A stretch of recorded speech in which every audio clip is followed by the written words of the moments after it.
नमस्कार दोस्तों जैसा कि यूपीएससी की जर्नी में सबसे महत्वपूर्ण होता है कि आप किस सोर्सेस से जो है अपनी पढ़ाई को कर रहे हैं और आपके लिए मटेरियल भी काफ़ी इंपॉर्टेंट होता है।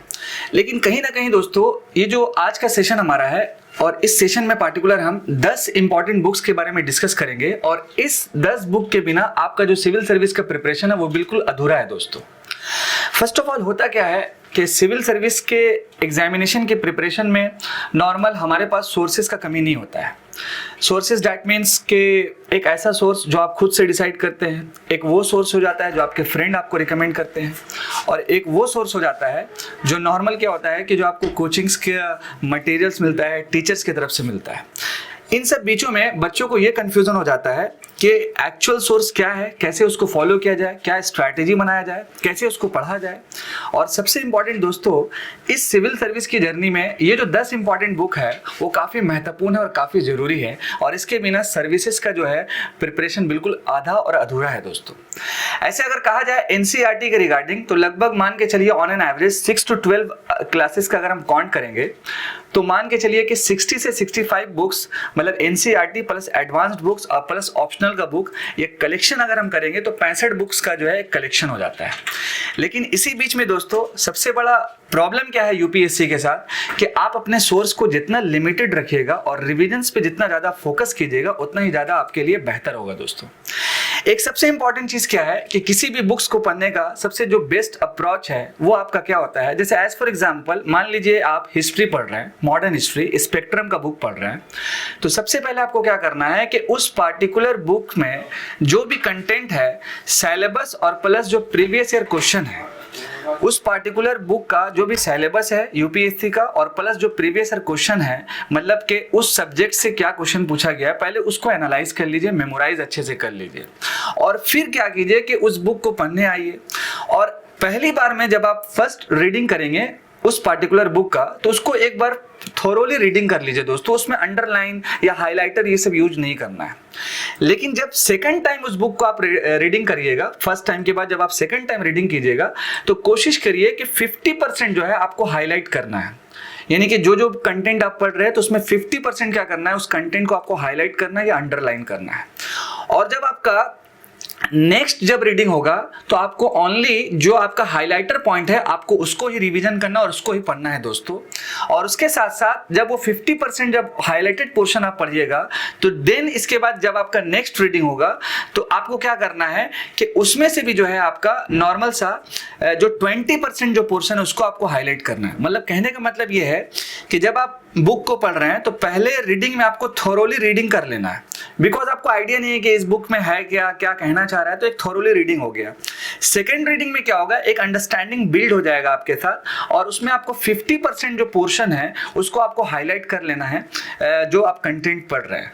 और तीसरे रीडिंग में क्या हो जाएगा कि आप उस 50% की जगह पे फिर 30% आप जो है टॉपिक को हाईलाइट कर लीजिए। तो उससे क्या होगा कि जैसे जैसे ही आप तीसरा चौथा रीडिंग करिएगा ऑन एन एवरेज तो आपके साथ क्या होगा कि ओनली हाइलाइटेड पोर्शंस को आप पढ़िएगा, पूरे कंप्लीट बुक्स को नहीं पढ़िएगा। ये एक बेस्ट अप्रोच होता है किसी भी बुक्स को अच्छे से पढ़ने का। तो आज के हमारे इस सेशन में हम कुछ बात करेंगे एनसीईआरटी बुक्स को लेके और इसके साथ साथ कुछ स्टैंडर्ड बुक्स को लेकर के जो यूपीएससी के प्रिपरेशन में सबसे महत्वपूर्ण है और सबसे इंपॉर्टेंट है। तो शुरुआत करते हैं हम एनसीईआरटी से। अगर हम बात करेंगे कि एनसीईआरटी के रिगार्डिंग तो क्या क्या इंपॉर्टेंट बुक्स है, जैसा कि दोस्तों आपको पता है कि एनसीईआरटी जो है एक सीबीएसई बोर्ड में जो है ये आपका चलता है और साथ साथ ये सेंट्रल मतलब के सेंट्रली जो है मतलब कह सकते हैं भारत सरकार की तरफ से ये मतलब कि पब्लिश किया जाता है एनसीईआरटी बुक। और कहीं ना कहीं यूपीएससी का जो सर्विस है वो भी एक सेंट्रल सर्विसेज है। सो ओवरऑल अब आपको एनसीईआरटी पे इसलिए फोकस किया जाता है या बोला जाता है बिकॉज यूपीएससी का जो एग्जाम में क्वेश्चंस पेपर होता है वो फाइनली जो है एनसीईआरटी बुक्स और साथ साथ कुछ स्टैंडर्ड बुक्स से जो है लेकर के ही बनाया जाता है। तो कहीं ना कहीं एनसीईआरटी का जो सजेशन है हर टीचर्स का या कह सकते हैं टॉपर्स का या फिर कह सकते हैं कि कितने भी सारे जो लोग जो एक्सपीरियंस बंदे हैं इस फील्ड में, तो आपको इस पॉइंट्स को रिमेंबर रखना होगा और एनसीईआरटी के रिगार्डिंग आपको अच्छे से अच्छा जो है कमांड हासिल करना होगा। बिकॉज एनसीईआरटी क्या करेगा कि आपके किसी भी सब्जेक्ट्स में फाउंडेशनल जो होता है ना, फाउंडेशंस, वो आपको काफी बिल्ड कर देगा, स्ट्रॉन्ग कर देगा। सो अगर हम बात करेंगे एनसीईआरटी के रिगार्डिंग फर्स्ट पॉइंट पे, तो फर्स्ट ऑफ ऑल आपको रिमेंबर रखना है एनसीईआरटी बुक में फर्स्ट वन आपका एंशिएंट हिस्ट्री एंशिएंट हिस्ट्री का बुक, और ये बुक जो है आपका क्लास 6 का बुक है। और इस बुक्स को मैंने भी पर्सनली पढ़ा है, काफी बेहतरीन बुक है ये क्लास 6 का एंशिएंट इंडिया। और इसके साथ साथ सतीश चंद्र जी का बुक है और आर एस शर्मा जी का भी एक बुक है। तो एनसीईआरटी के रिगार्डिंग आप यहाँ पर 2 पोर्शन देख सकते हैं, एक आपका एंशिएंट इंडिया हो गया, एक आपका मिडिवल इंडिया हो गया। तो इन दोनों बुक्स को आपको रखना ही रखना है दोस्तों, और बेहतरीन तरीके से इसको स्टडी करना है। और मैंने पहले ही बता दिया कि स्टडी आपको कैसे करना है फर्स्ट ऑफ ऑल। इसके साथ साथ कई सारे बच्चों का ये कंफ्यूजन होता है कि हम ओल्ड पढ़े या फिर आपका न्यू पढ़े। देखिए दोस्तों, अगर आप न्यू पढ़ रहे हैं या फिर ओल्ड पढ़ रहे हैं तो कोई एक ही पढ़ना है आपको, और मेरा रिकमेंडेशन है कि आप ओल्ड ही पढ़िए। और एक और इंपॉर्टेंट कंफ्यूजन होता है कि सर एनसीईआरटी पढ़े या तमिलनाडु बोर्ड का बुक मतलब कि पढ़ा जाए। तो देखिए, या तो एनसीईआरटी पढ़ लीजिए या फिर आपका तमिलनाडु का जो क्लास 11 का बुक आता है वो आप भी पढ़ सकते हैं, काफी अच्छा लिखा हुआ है। और स्पेशली जो साउथ इंडिया का डायनेस्टीज था, चेरा चोला पांड्यास, तो उसके बारे में बेहतरीन तरीके से लिखा हुआ है। और इसके साथ साथ जो यूपीएससी का डिमांड है उसके अकॉर्डिंग उस बुक को सजाया गया है। तो मेरा पर्सनली रिकमेंडेशन है ये, एक तो आप ओल्ड पढ़ें, अगर आप तमिलनाडु पढ़ रहे हैं तो एनसीईआरटी को स्किप कर दें नॉर्मल, ठीक है। तो ये 2 इंपॉर्टेंट स्टैंडर्ड बुक्स है, एक सतीश चंद्र जी का और एक आर एस शर्मा जी का, which is very very important दोस्तों, जिसको आपको अच्छे से पढ़ना है इन दोनों बुक्स को। एक में आपका एंशिएंट, देन आपका मिडिवल इंडिया।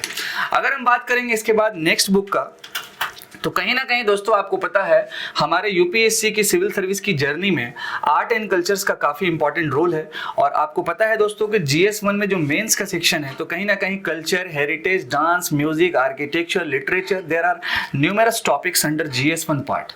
तो कहीं ना कहीं आर्ट एंड कल्चर का जो बुक्स आप देख सकते हैं, तो ये आप नितिन सिंघानिया जी का बुक्स को फॉलो कर सकते हैं, पहला पार्ट। या अगर आप एनसीईआरटी में आना चाहते हैं तो आपको एनसीईआरटी के लिए क्लास 11 का एनसीईआरटी आपको अच्छे से पढ़ना होगा, जिसमें complete Indian art and culture का थीम्स जो है अच्छे से दिया गया है।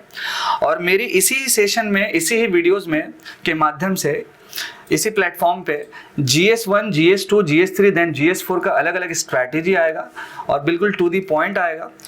तो आपको उस सेशन को भी जरूर देखना है, बिकॉज एक एक चीज पे डिस्कस किया जाएगा ओवरऑल। तो नेक्स्ट वन जो है आपका आर्ट एंड कल्चर्स के रिगार्डिंग क्लास 11 का एनसीईआरटी। अगर हम बात करेंगे चौथे बुक का, तो चौथा बुक जो आपके सामने दिख रहा है ये आपका मॉडर्न इंडिया, ठीक है। ये आपका जो है दिख रहा है मॉडर्न इंडिया का बुक, और कहीं ना कहीं इसमें जो है मॉडर्न इंडिया के रिगार्डिंग क्लास 12 का ये एनसीईआरटी है, और इसमें कंप्लीट जो है थीम्स के बारे में बताया गया है, ठीक है। तो ये नॉर्मली मैं एनसीईआरटी के बारे में डिस्कस कर रहा हूँ, इसके बाद स्टैंडर्ड बुक्स पे भी आएंगे। और कहीं ना कहीं आप अगर 12th क्लास की बुक को पढ़ रहे हैं तो सबसे पहला पॉइंट क्या है कि आप अपने सिलेबस को अच्छे से चेक कीजिए, किस पोर्शन का, किस टॉपिक का सबसे ज्यादा वेटेज है, पहले उसको रेडी करें, और बाद में फिर जो टॉपिक बच गया उसको बाद में रेडी किया जाए। और कहीं ना कहीं इस जर्नी में आपको मॉडल आंसर्स रेडी रख करके रखना है, बिकॉज मॉडल आंसर्स, आप खुद का आंसर्स अगर आप रेडी नहीं कीजिएगा तो फाइनल एग्जामिनेशन में क्या होगा कि आप खुद लिख नहीं पाइएगा। इसलिए प्रैक्टिस एंड रिविजन और limited sources which is very very important दोस्तों। अगर हम बात करेंगे आज के सेशन में एनसीईआरटी बुक्स के रिगार्डिंग 5वें बुक का, तो वो हो जाता है आपका इंडियन इकोनॉमी का book, Indian economy and development के नाम से। देखिए दोस्तों, इसका जो है 2 बुक है एक्चुअल में, एक आपका 11 का है, एक आपका 12 का है। तो कहीं ना कहीं क्या होगा, 11 का जो बुक है आपका, ये आपका माइक्रो इकोनॉमिक्स का है, और 12 का जो है आपका वो आपका मैक्रो का है। तो मेरा सजेशन है कि आप ओनली माइक्रो पढ़ें, मैक्रो से कोई मतलब मत रखिए, बिकॉज इसमें बहुत सारा कर्व रहेगा, डायमेंशंस रहेगा, फॉर्मूला रहेगा, फिगर्स रहेगा, तो उतना ज्यादा आपको रिसर्च नहीं करना है ऑन एन एवरेज। आप क्लास 11 का एनसीईआरटी पढ़े माइक्रो बुक्स को, और देन स्विच कर जाए स्टैंडर्ड बुक्स पे। तो स्टैंडर्ड बुक्स के बारे में बताएंगे क्या आपको पढ़ना सही रहेगा ओवरऑल, और प्रीवियस ईयर पेपर का एनालाइज जरूर आप कीजिएगा, बिकॉज उसी के हेल्प से आपको क्या होगा कि आपको ज्यादा से ज्यादा अंडरस्टैंडिंग होगा। देखिए दोस्तों, एनसीईआरटी आपको इसलिए पढ़ना है बिकॉज आपका फाउंडेशन बने, आपका बेस अच्छा स्ट्रांग हो, और उस बेस की मदद से आप क्या करें कि आपका जो एडवांस बुक है उसमें आप अपने नॉलेज को एनहांस कर पाएं, और कहीं ना कहीं जो यूपीएससी का डिमांड है उसके अकॉर्डिंग आप चल पाएं ओवरऑल। इसके साथ साथ अगर हम बात करेंगे नेक्स्ट और इंपॉर्टेंट बुक्स का, वो है हमारे सामने आपका ज्योग्राफी का बुक्स, वो है आपका क्लास 11 आप देख सकते हैं, फिजिकल एनवायरनमेंट क्लास 11 का book, which is very very important दोस्तों। इसको गो थ्रू बेहतरीन तरीके से करना है, और इसके साथ साथ ज्योग्राफी का ही एक बुक है इंडियन पीपल एंड इकोनॉमी। तो क्लास 11 एंड 12 का बुक्स को जो है बिल्कुल स्किप नहीं करना है, बिकॉज बहुत ज़्यादा इंपॉर्टेंट है ये बुक। और अगर आपको लगता है कि क्लास 6 का एनसीईआरटी बुक्स हम पढ़े ज्योग्राफी में, तो उसमें आपको क्या होगा कि अर्थ हो गया, प्लैनेट्स हो गया, देन लैटिट्यूड हो गया, लॉन्गिट्यूड हो गया, Tropic of Cancer, Tropic of Capricorn, then आपको क्या होगा, बिल्कुल बेसिक अंडरस्टैंडिंग होगा। तो आप क्लास 6 को भी पढ़ सकते हैं और इसके बाद मूव ऑन कर जाइए आप क्लास 11 एंड 12 में। और कहीं ना कहीं इसको आपको टू दी पॉइंट सिलेबस के अकॉर्डिंग पढ़ना है और यूपीएससी का जो प्रीवियस ईयर पेपर है उसको साथ साथ लेके भी आपको चलना है। तो ये दो इंपॉर्टेंट बुक काफी महत्वपूर्ण है दोस्तों, जिसको आपको फॉलो करना ही करना है हर हालत में। इसके बाद ये अब तक का था जो आपका एनसीईआरटी के रिगार्डिंग था। अब जो है आपका जैसे ही एनसीईआरटी कंप्लीट होता है तो देन स्विच आप कीजिएगा एडवांस्ड बुक पे या स्टैंडर्ड बुक्स पे। तो कुल मिला के कुछ इंपॉर्टेंट एडवांस्ड या स्टैंडर्ड बुक्स है जिसको आपके साथ अपने साथ रखना काफी महत्वपूर्ण है, काफी इंपॉर्टेंट है। जिसमें आपका पहला जो नाम है आपका दोस्तों वो है आपका लक्ष्मीकांत जी का बुक। और आपको पता है कि इसको सिविल सर्विस में बाइबल माना जाता है एक तरह से, इंडियन पॉलिटी लक्ष्मीकांत जी का बुक। लेकिन इसको भी पढ़ने का तरीका है दोस्तों, तरीका डैट मीन्स क्या है, देखिए ऑन एन एवरेज क्या है कि इसको आप ऐसा नहीं कि इस बुक को आप स्किप कर सकते हैं। और दूसरी बात ये बुक जो है काफी हैवी बुक है। अब इसमें क्या होता है कि सबसे पहले पोर्शंस को आपको वो रेडी रखना होगा जिसको मतलब के प्रीवियस ईयर लगभग मान लीजिए 5 से 6 साल में इस टॉपिक से जो है क्वेश्चंस रिपीटेड पूछा गया, ठीक है, सिलेबस से रिपीटेड जो है पूछा गया लास्ट ईयर क्वेश्चंस में। तो सबसे पहले उस पार्ट को रेडी कीजिए। पहले सीन क्या था कि अगर आप प्रेसिडेंट पढ़ रहे हैं तो साथ में उसका जो है गवर्नर पढ़ लीजिए, अगर आप सीएम पढ़ रहे हैं तो पीएम पढ़ लीजिए, अगर आप किसी एमएलए के बारे में पढ़ रहे हैं तो एमपी पढ़ लीजिए। तो अभी ऐसा कुछ नहीं है, अभी आपको डायनेमिक वे में पढ़ना होगा। और साथ साथ कहीं ना कहीं क्या होगा कि अपना जो भी पॉलिटी का सेक्शन है उसको करंट अफेयर से रिलेट करना होगा, काफी महत्वपूर्ण है दोस्तों।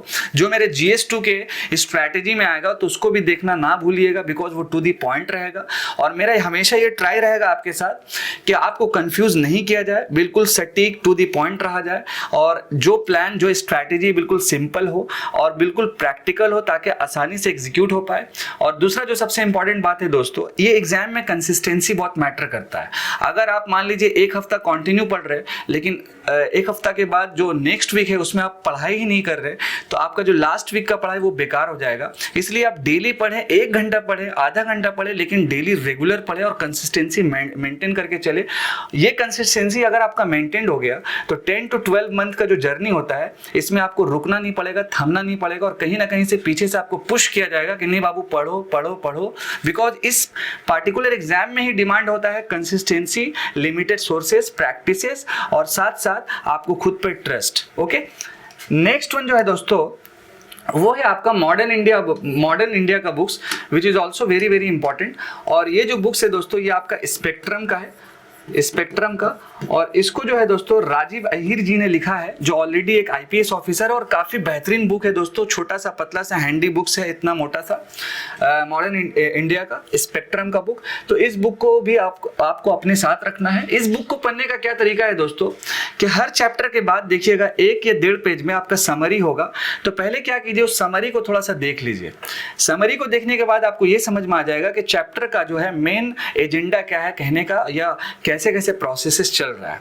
और इस बुक के जो लास्ट पेज में जाइएगा, मे बी 25 या 30 पेजेस जो लास्ट का है वो आपके प्रीलिम्स में काफी हेल्प करेगा दोस्तों। स्पेक्ट्रम का बुक मॉडर्न इंडिया के लिए which is very very important. Next अगर हम बात करेंगे ये है आपका मैपिंग का book which is also most important books, ठीक है। या तो आप ऑक्सफोर्ड का ले सकते हैं या फिर आपका ब्लैक स्वैन का भी ले सकते हैं। तो कोई एक एटलस का बुक होना बहुत महत्वपूर्ण है। बिकॉज देखिए कहीं ना कहीं ये बुक आपको हेल्प कहाँ पे करेगा, इंटरनेशनल रिलेशंस पे करेगा। जैसे आपको याद होगा अभी मोदी जी फ्रांस गए और अभी 15 जुलाई यानी कि लास्ट डे के दिन फिर मोदी जी जो है यूनाइटेड अरब अमीरात्स गए और अभी कुछ दिनों के बाद COP28 होने वाला है। तो ओवरऑल अगर आपका मैपिंग अच्छे से क्लियर होगा भारत और यूएई के बीच में, भारत और फ्रांस के बीच में, भारत और चाइना के बीच में, तो कहीं ना कहीं मैपिंग्स काफी महत्वपूर्ण है। और मैपिंग्स का एक बहुत बड़ा रोल है आपका जियोग्राफी के सेक्शन में या वर्ल्ड जियोग्राफी के सेक्शन में, जिसमें आपको इसका नेशनल पार्क, देन आपका wild life sanctuaries, forest reserve और there are number of important topics under geography section जो आपका कवर हो पाएगा दोस्तों कहीं ना कहीं एटलस मैप्स से। तो ये कहीं ना कहीं ये बुक्स को आपको लेकर के रख लेना है जरूरी सा। इसके बाद अगर हम बात करेंगे चौथे बुक का, तो वो बुक है आपका दोस्तों इंडियन आर्ट एंड कल्चर्स का। और ये जो बुक के लेखक हैं वो है नितिन सिंघानिया जी। और ये बुक भी जो है काफ़ी बेहतरीन बुक है दोस्तों। इसको मैंने पर्सनली खुद 2 से 3 बार पढ़ा है, तो बहुत ही बेहतरीन बुक है। बस इस बुक को आपको पढ़ना है और बुक पढ़ने का भी आपको तरीका बता दिए। जैसे मान लीजिए ये बुक अगर आप परचेस करते हैं तो पहला क्या कीजिए कि पहले आप गो थ्रू कर लीजिए अच्छे से, बिकॉज आपको कुछ भी आइडिया नहीं है कि इस बुक में क्या होगा क्या नहीं होगा। तो एक बार गो थ्रू कर लीजिए। जैसे ही आपका सेकंड रीडिंग होता है तो गो थ्रू जो फर्स्ट रीडिंग में आप किए हैं तो अब हाईलाइट करना आप शुरू कर दीजिए। इसके बाद जो नेक्स्ट रीडिंग होगा तो ओनली हाईलाइटेड पोर्शंस को पढ़िए। और उस हाईलाइटेड पोर्शन में फिर क्या कीजिए कि फिर उसमें से फिर एक 50% मान लीजिए सेकंड रीडिंग में किए हैं तो फिर 30% जो है हाईलाइट कर लीजिए। और जो लास्ट रीडिंग होगा तो ओनली रिविजन्स के वक्त ओनली जो है 30% जो हाईलाइटेड पोर्शंस था आपको उसको ही जो है रीड आउट करना है। तो किसी भी बुक्स को पढ़ने का बेस्ट अप्रोच यही होता है कि ओनली जो हाईलाइटेड पोर्शन है लास्ट वाला उसको ही आप रिविजन्स में ज़्यादा से ज़्यादा कीजिए, बिकॉज वो आपके एग्जाम में हेल्प करेगा। तो नितिन सिंघानिया जी का जो बुक है which is very very important book.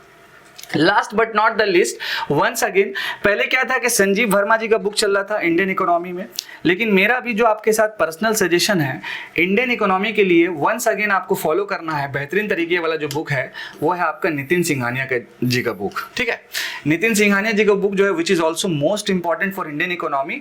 और कहीं ना कहीं बहुत अच्छे से लिखा गया है, बहुत अच्छे से सजाया गया है। और इकोनॉमी के सेक्शन को आपको करंट अफेयर से वंस अगेन जो है कनेक्ट करना होगा, बिकॉज ये डायनेमिक टॉपिक है। और कहीं ना कहीं जो इसका मेन सोर्सेस है, जब मेरा GS3 का स्ट्रैटेजी आएगा तो उसमें मैं economy, economic development, environment and ecology, तो ईच एंड एवरीथिंग के बारे में अच्छे से आपके साथ डिस्कस करूंगा दोस्तों।